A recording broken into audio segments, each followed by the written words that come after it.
This is Malena and I graduated from the University of Life. Today we're going to talk about a subject that a lot of people don't talk because we've been taught like, oh, don't put anybody down, don't make them feel worse than what they feel, and don't make them feel bad because they have very bad self-esteem. Well, this is going to help you with everything that you have and everything that any one of us have, whether you're rich, poor, skinny, fat, and whoever you are, it doesn't matter who you are. This applies to you, and it is important that you follow this lesson because it is really a lesson that I'm doing from the bottom of my heart. I'm doing it because I realize that it is very important to be vigilant. This is called be vigilant of your behavior for at least a week, right? You're gonna be vigilant of your behavior. You're gonna start looking at yourself as if you took out your soul or your other, and you put yourself here and you start looking at yourself from the outside. How is everybody perceiving you? How is people perceiving you, right? You start looking at yourself with an objective eye, as objective as you can. You're gonna be observing yourself. Have you ever tried to observe yourself? To pay attention to the things you do and the habits you have and the patterns that you have? Have you ever really paid attention of why did I divorce? Oh, he was an asshole. He was horrible. Have you ever paid attention to see, was it with the things that you did? You know, with the things that you did, with the things that he did? But mainly is, let's look at ourselves, okay? Because I think all of us, if you go in the street and ask people, do you think you're good or bad? Oh, I think I'm pretty good. I'm a good person. Do you think you're a good person? Yeah, I think I'm a good person. Most of us are going to answer that we think we're good, that we're good persons. You know, we all believe we're good. Well, let's see. I'm not here to say you're bad, but I'm saying that it is important to look at yourself and to be vigilant of your behavior, because this is the reason why you have to do it, okay? For at least a week, observe the things that you like about yourself and observe the things that you don't like about yourself. You don't like it. You start observing your language. Do I cuss a lot? Do I sound ghetto? Do I speak too loud? Do I scream too much at home? Am I polite? Am I arrogant? Am I careless? Am I always laughing? Or am I always crying? Do I always say, oh, sorry, for no freaking reason? Do I apologize for no reason? So you start to write down for a week. Put it in a paper and you write down one line the things you like, I like, and the things you don't like, right? If you're observing a total stranger, start observing yourself as a total stranger, right? You're gonna start looking, let's see, in the mornings at your hair, at your face, your hands, your nails, your feet, everything about you. You start observing yourself as when you're looking at a stranger in front of you. You check their clothes, their jewelry, demeanor, their facial features. You start paying attention back to yourself constantly. You make sure you're looking at yourself not with love, hatred, dislike or like. No, you're just gonna look at yourself objectively. For the first time, you're gonna say, okay, I'm gonna get to know me, right? Have you ever stopped to get to know yourself? Have you ever really stopped and get to know yourself? Or you just simply say, well, that's the way I am because of my childhood wounds, and that's the way I am because of what happened to me when I was little, and that's the way I am, and a lot of the things because of that's the way we are. We just continue to have the same experiences, either good or bad, right? A lot of the same, or a lot of the same good, or a lot of the same bad. So you have to be very careful of who you are. You cannot continue in life just like that unless you just don't care. That's perfect. Stay like that. Go for it. Especially if you're suffering from a very low self-esteem, you know, or maybe a very high self-esteem and you're very arrogant and hurting people. And then you get disappointed. You don't know why they keep walking away from you. Right? I have a friend that said, I don't know why everybody stops talking to me. All these girls, maybe they're jealous and they stop talking to me. You know what? No, she was not even nice to me. And she didn't even realize it. She was sweet, but not nice to me. You know, she would just not reach out as a good friend, find out if I'm okay, nothing. It was just like whatever. So people would walk away from her because she was giving a whatever friendship, a whatever marriage, a whatever work ethics, right? So you have to get to know yourself. Are you a good employee? Do you work really good? Are you loyal? Do you steal? Do you take things that don't belong to you? Is everything you have, you work for it, or there's a little bit of something you took from someone, somewhere, right? Believe it or not, you will find more than you think of. You will find more about yourself if you do this exercise just for a week, right? You write that one thing that you did not like, or that thing that you notice that you say a lot, which is negative. An example, I'm too fat. My gosh, why did I eat so much? I'm too fat. But because now you're observing yourself, you're realizing that you're saying it more than you can imagine, right? Another thing a lot of people says is, I'll try my best. I'm gonna try to work really hard. I'm gonna try to do this. I'm trying to be there on time. Yeah, don't worry about it. I'll try. Do you say I try a lot? That means you don't really want to do it. Or you don't even, with determination, say, I'll be there. I'm gonna do it. Promise to finish the assignment. But if you constantly say the word I try, it's because you really don't have the interest to do it or to accomplish it. You just say the word I try. This is a word I didn't even know why it was invented. Was it just for people just to say something and like, oh yeah, I'll try? No, are you gonna do it, or you're gonna fix that thing, or you're not gonna fix it? You let me try. No. So be very vigilant of the words you use. Okay, so in your week of working with yourself and getting to know yourself, you're gonna start writing down the words that you use the most. A lot of people use, damn it, damn that, damn that, damn it. You know what that means? You're damning situations and stuff.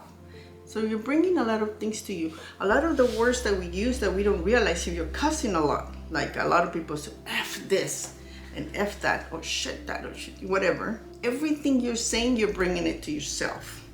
So in your list, on your week, your homework, you notice a lot of things that are negative. Cussing, procrastination, being late all the time. If you notice that there's a pattern of words, behaviors that are negative, that your list of negative things is bigger than your list of the positive things, then you do have to be good to yourself and change that.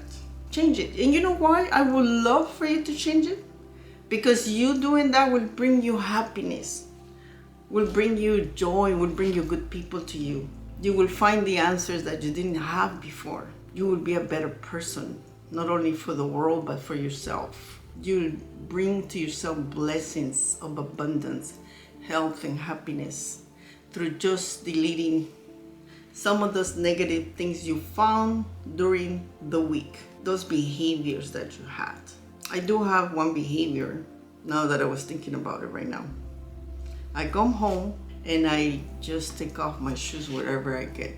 And then I suddenly have an accumulation of shoes in the kitchen, in the living room, and all over the house.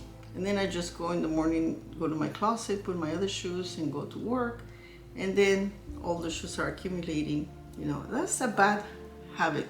I don't have the discipline to put them where they belong. So I'm gonna work on that, right? That takes you to the next thing. Write that thing that you like about you. So the things that you like about you, you're gonna start observing them also. Like, Oh, I notice I listen to my friends when they have this problem. I get worried. Well, you're a good listener. I'm gonna finish my task at work before it gets, too much. I'm gonna finish it so it won't accumulate for tomorrow. You're a good worker. I'm gonna call my friend to see how she's doing or how he's doing. You're a good friend.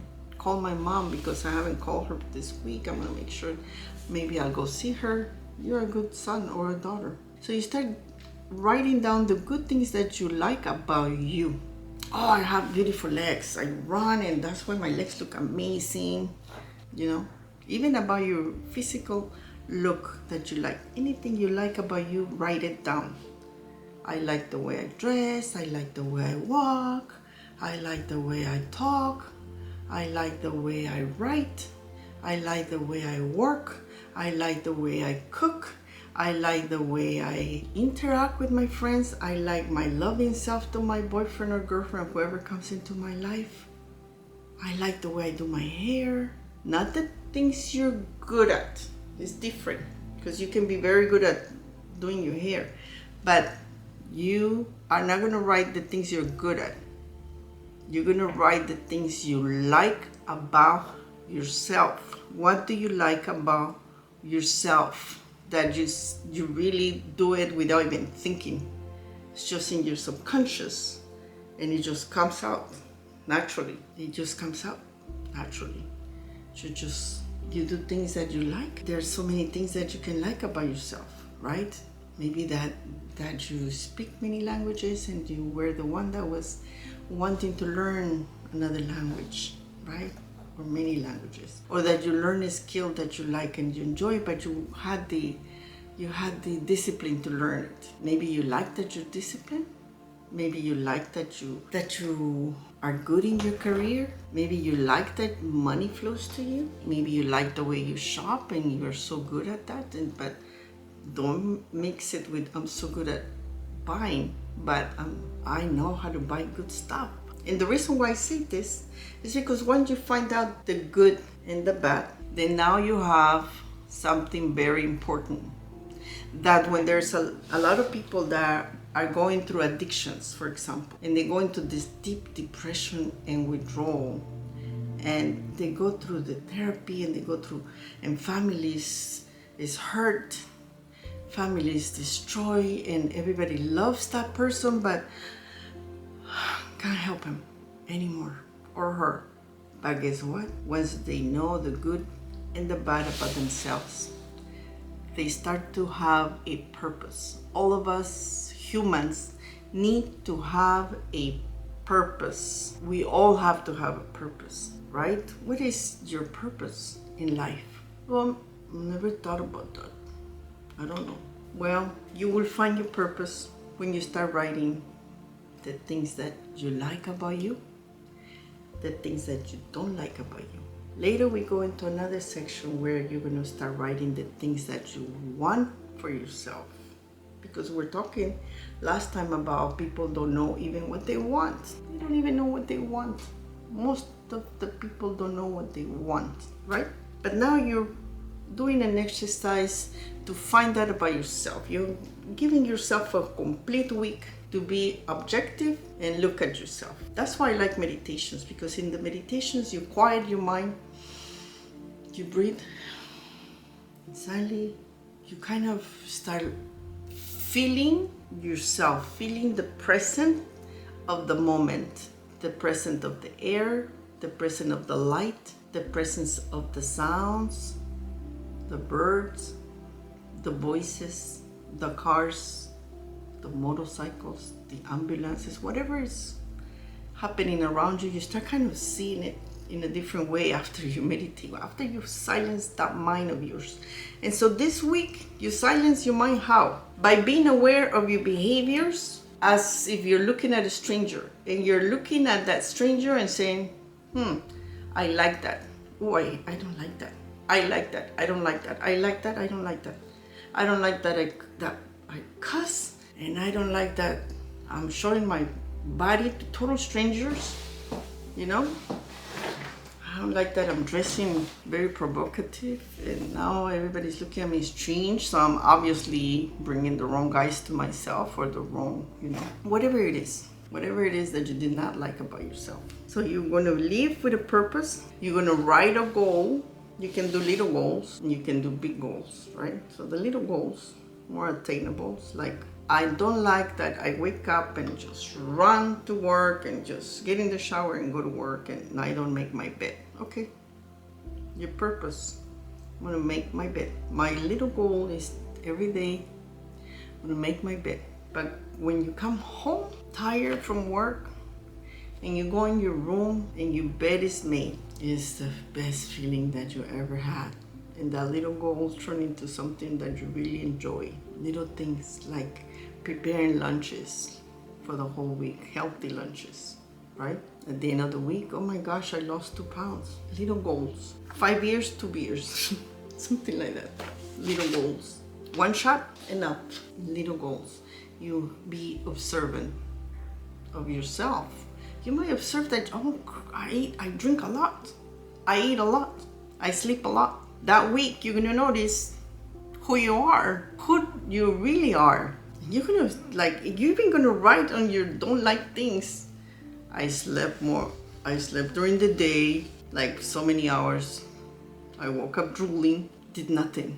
Not even my bed, not even my clothes. You start building little goals. You live life with a determination. Why?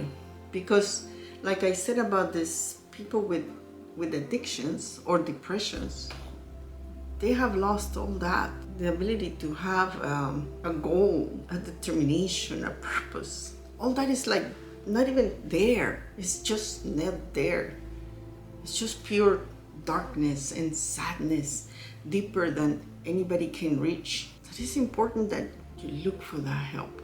You start little by little getting to know you. Because through my university of life, I found out that we have no enemies but ourselves, because you have the power to react however you want to anything that comes into your life. Because the big percentage of the wealthy did not inherit their wealth. They just made their wealth because they decided to do what they want, what they like, with a passion, with determination, with a goal, with a purpose. But more important than anything, if you learn anything from me, because you're gonna say, oh, who is she? She's gonna be teaching me all this stuff. Well, yeah.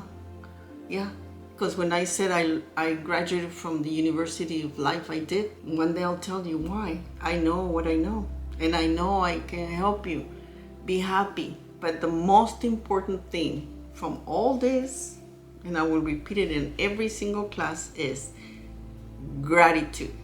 I am grateful for my eyesight. I am grateful for my smell. I'm grateful for my taste. I'm grateful that I can hear. I'm grateful that I can touch. I'm grateful that I can walk. I'm grateful that I can sleep. I'm grateful that I wake up. I'm grateful that I get hungry. I'm grateful that I get cold. I'm grateful that I get warm. I'm grateful that my kids are making a mess, because at least I have someone to mess up the house. I'm not lonely. I'm grateful. I'm grateful.